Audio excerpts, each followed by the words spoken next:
Bismillahirrahmanirrahim. Assalamualaikum warahmatullahi wabarakatuh.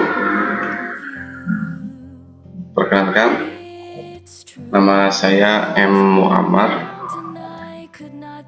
Saya adalah mahasiswa di salah satu mahasiswa di Universitas Pelita Bangsa Cikarang, Bekasi. Dan saya sekarang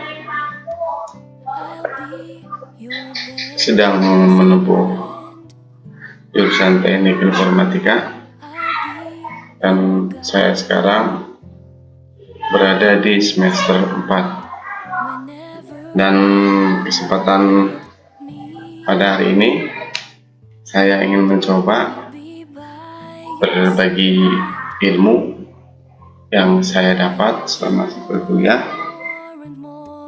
dan video ini untuk melengkapi tugas ujian tengah semester saya. Di kesempatan hari ini saya akan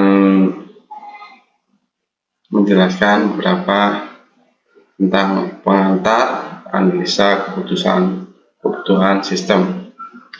Apa sih itu analisa kebutuhan sistem?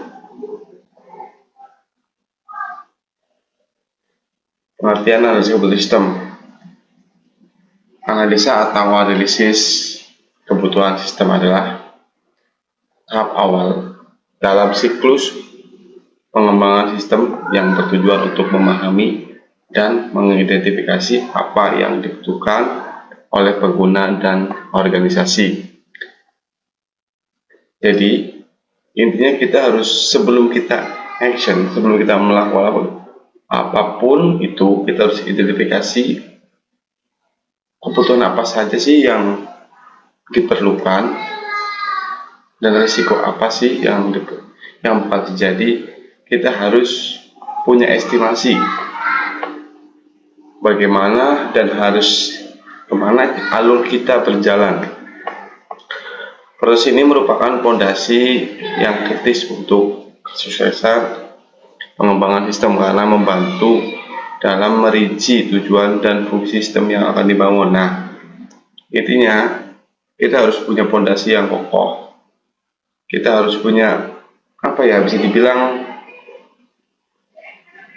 awalan yang kuat, sehingga sistem apa yang kita buat bisa kokoh dan mudah dipakai dan tidak ngeblunder, tidak muter sana sini. Jadi kita harus tahu risiko apa yang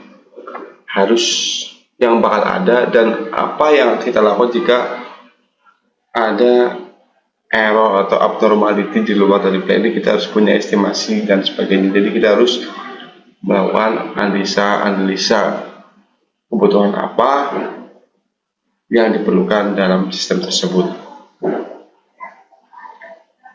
Definisi analisa kebutuhan sistem. Analisis kebutuhan sistem atau disiplin ilmu dan praktek untuk mengidentifikasi, menggali, dan mendokumentasikan kebutuhan yang harus dipenuhi oleh sebuah sistem. Jadi kita harus mendokumentasikan kebutuhan yang harus dipenuhi. Itu maksudnya, jadi kita punya histori atau riwayat yang udah ada, dan mengidentifikasi, menggali tentang sistem apa dan bagaimana. Kita semua harus tahu agar kita bisa memahami sistem yang kita buat, sistem yang kita pakai. Kebutuhan ini mencakup aspek fungsional dan non-fungsional, seperti fitur-fitur yang diinginkan, kinerja yang diharapkan, dan kendala-kendala apa yang harus diatasi.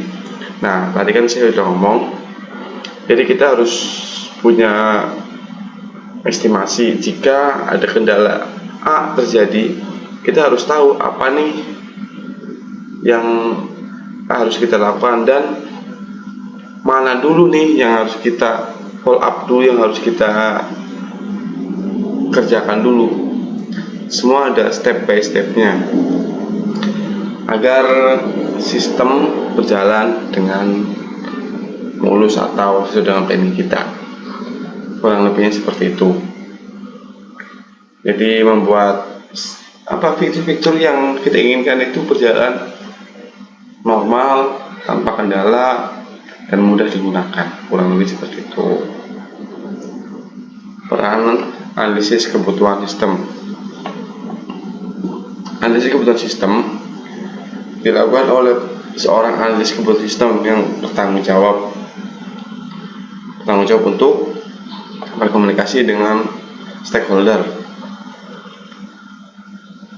memahami kebutuhan mereka, menerjemahkan kebutuhan tersebut ke dalam bentuk yang diimplementasikan oleh tim pengembang.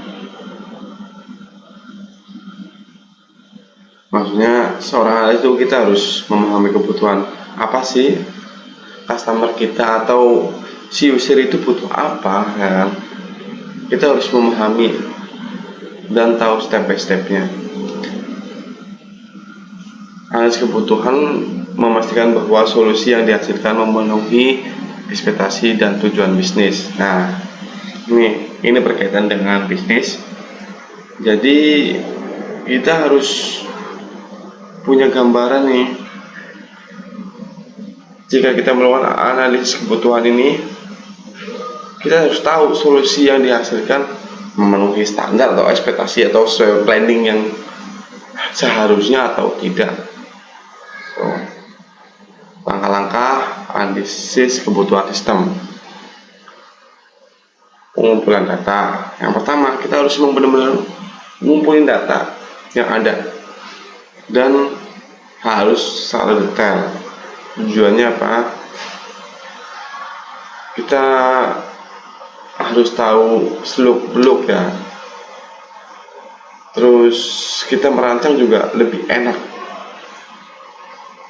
Dan kita harus punya histori data dalam tersebut. Pengumpulan data melibatkan teknik wawancara, observasi, dan studi dokumen untuk mendapatkan pemahaman yang mendalam tentang kebutuhan. Nah, ini salah satu simpelnya kita harus melakukan wawancara dan observasi. Itu wajib dalam analisis kebutuhan sistem. Terus dokumentasi kebutuhan, mengorganisir dan mendokumentasikan kebutuhan dalam bentuk yang dapat dimengerti oleh semua stakeholder. Verifikasi dan validasi kebutuhan, memastikan bahwa kebutuhan yang terdokumentasi adalah akurat, konsisten, dan dapat diukur. Jadi untuk validasi itu kita harus benar-benar data yang kita dapatkan, yang kita gali itu valid dan sesuai fakta yang ada. Konsep dasar kebutuhan sistem. Kebutuhan fungsional berkaitan dengan fitur dan fungsi sistem yang diinginkan atau diharapkan oleh pengguna. Kebutuhan non-fungsional menyertakan aspek-aspek seperti kinerja, keamanan, dan keandalan sistem. Konsep dasar kebutuhan sistem. Pemahaman kebutuhan sistem memberikan dasar yang kuat untuk mengembangkan sistem yang sukses. Jadi intinya kita harus paham kebutuhan sistem agar pengembangan sistemnya sukses.